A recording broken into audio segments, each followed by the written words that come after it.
ಶ್ರಮಕ್ಕೆ ಪ್ರತಿಫಲ ಸಿಗಲೇಬೇಕು. ಕಾಂಗ್ರೆಸ್ ಪಕ್ಷ ರಾಜ್ಯದಲ್ಲಿ ಜಯ ಸಾಧಿಸಲು ಉಪಮುಖ್ಯಮಂತ್ರಿ ಡಿಕೆ ಶಿವಕುಮಾರ್ ಕಾರಣ.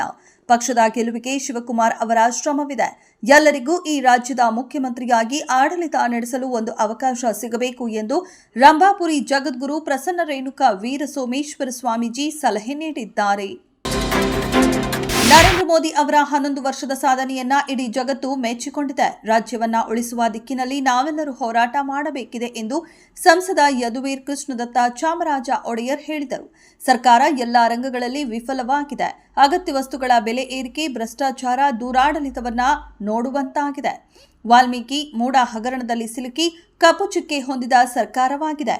ಮುಂದಿನ ದಿನಗಳಲ್ಲಿ ಬಿಜೆಪಿ ಅಧಿಕಾರಕ್ಕೆ ತರಬೇಕು ಎಂದು ಕರೆ ನೀಡಿದರು. ರಾಜ್ಯದಲ್ಲಿ ಮುಂದಿನ ಒಂದು ವಾರ ಮಳೆ ದುರ್ಬಲವಾಗಿರಲಿದ್ದು, ಜುಲೈ ಕೊನೆ ಹಾಗೂ ಆಗಸ್ಟ್ ಮೊದಲ ವಾರದಲ್ಲಿ ಹೆಚ್ಚಿನ ಪ್ರಮಾಣ ಮಳೆಯಾಗಲಿದೆ ಎಂದು ಹವಾಮಾನ ಇಲಾಖೆ ತಿಳಿಸಿದೆ. ಮುಂಗಾರು ಆರಂಭದಲ್ಲಿ ಅಬ್ಬರಿಸಿದ ಮಳೆ ಕ್ರಮೇಣ ದುರ್ಬಲಗೊಳ್ಳುತ್ತಿದ್ದು, ಮುಂದಿನ ಒಂದು ವಾರಗಳ ಕಾಲ ಮಳೆ ಕಡಿಮೆ ಆಗಲಿದೆ. ಎಐಸಿಸಿ ಹಿಂದುಳಿದ ವರ್ಗಗಳ ಕಮಿಟಿಯ ಅಧ್ಯಕ್ಷ ಸ್ಥಾನ ನೀಡುವ ಮೂಲಕ ಸಿದ್ದರಾಮಯ್ಯ ಅವರನ್ನ ಮುಖ್ಯಮಂತ್ರಿ ಸ್ಥಾನದಿಂದ ಕೆಳಗಿಳಿಸುವ ಕೆಲಸಕ್ಕೆ ಮುನ್ನುಡಿ ಬರೆಯಲಾಗಿದೆ. ಅವರು ಸಿಎಂ ಸ್ಥಾನ ಕಳೆದುಕೊಳ್ಳುವುದು ಖಚಿತ ಎಂದು ಕೇಂದ್ರ ಸಚಿವ ಪ್ರಹ್ಲಾದ್ ಜೋಶಿ ಹೇಳಿದರು. ಈ ಹಿಂದೆ ರಾಜಕಾರಣಗಳಲ್ಲಿ ಪರಸ್ಪರ ಸೌಹಾರ್ದತೆಯ ಭಾವನೆ ಎದ್ದು ಕಾಣುತ್ತಿದ್ದವು. ಆದರೆ ಇಂದಿನ ರಾಜಕಾರಣಿಗಳಲ್ಲಿ ಒಬ್ಬರನ್ನ ಕಂಡ್ರೆ ಒಬ್ಬರಿಗೆ ಆಗುವುದಿಲ್ಲ.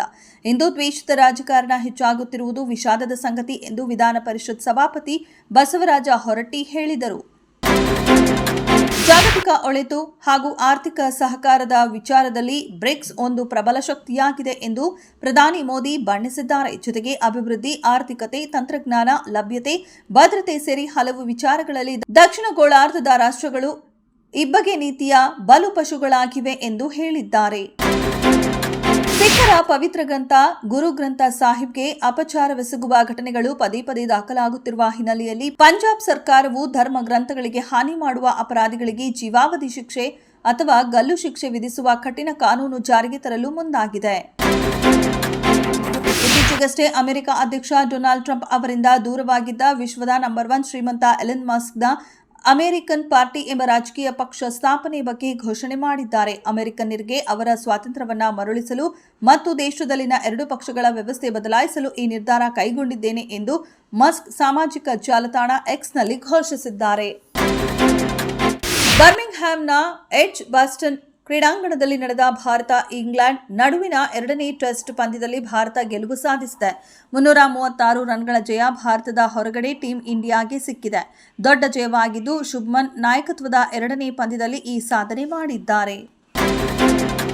2 ಭಿನ್ನ ದಿನಾಂಕಗಳನ್ನು ಸಿನಿಮಾದ ಟೀಸರ್ ಅನ್ನ ಚಿತ್ರತಂಡ ಬಿಡುಗಡೆ ಮಾಡಲಾಗಿದೆ. ಕೆಡಿ ಪ್ಯಾನ್ ಇಂಡಿಯಾ ಸಿನಿಮಾ ಆಗಿದ್ದು, ಸಿನಿಮಾದ ಟೀಸರ್ ಜುಲೈ 10ರಂದು ಮುಂಬೈನಲ್ಲಿ ಬಿಡುಗಡೆ ಆಗಲಿದೆ. ಮುಂಬೈನಲ್ಲಿ ಇದಕ್ಕಾಗಿ ವಿಶೇಷ ಕಾರ್ಯಕ್ರಮವನ್ನು ಚಿತ್ರತಂಡ ಆಯೋಜನೆ ಮಾಡಿದೆ. ಮುಂಬೈ ರೆಡ್ ಅಲರ್ಟ್ ಹೆಸರಿನಲ್ಲಿ ಇದಕ್ಕಾಗಿ ವಿಶೇಷ ಪೋಸ್ಟರ್ಗಳನ್ನು ರೆಡಿ ಮಾಡಿ ಪ್ರಚಾರ ಮಾಡಿದೆ. ಚಿತ್ರತಂಡ ಇನ್ನು ಜುಲೈ 12ರಂದು ಬೆಂಗಳೂರಿನಲ್ಲಿ ಕೆಡಿ ಸಿನಿಮಾದ ಟೀಸರ್ ಬಿಡುಗಡೆ ಆಗಲಿದೆ.